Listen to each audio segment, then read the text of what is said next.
La nena tiene leucemia. Hace 7 meses que venimos en tratamiento y bueno, estamos la mayor parte del tiempo internados con ella y acá estamos. Eso les hizo, les complicó, digo, les cambió la vida. Totalmente, sí, totalmente. La verdad que se complicó mucho. Sí. Más teniendo más chicos es mucho más complicado todavía porque tener los chicos en otro lado y estás acá con la nena y es re complicado.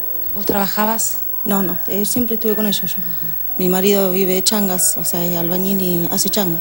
Tu familia está conformada por Lucía, tu marido, y tenés más nenes. Más. 3 nenes más. 2 varones y una nena más.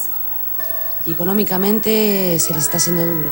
Sí, bastante porque es durísimo. Por más que vos trabajes o alguna ayuda social que te puedan dar, igual esto. O sea, mantenés a ella acá y mantenés a los pibes en casa. Es duro.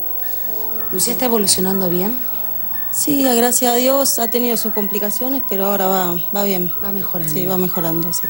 Y están prontos a, por lo menos en esta etapa, darle el alta. Hasta la semana que viene que vuelve con Kim. Vuelve a casa. Sí, vuelve a casa unos días y después vuelve de vuelta para acá.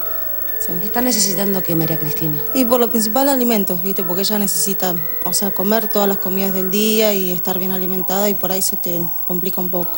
Ella como los hermanitos, ¿no? Sí, también, por supuesto. Comer todos bien. Comen todos bien. A ver, por ejemplo, digo, ella debería tener todos los nutrientes para tener una buena dieta, sí, ¿no? Sí, por supuesto.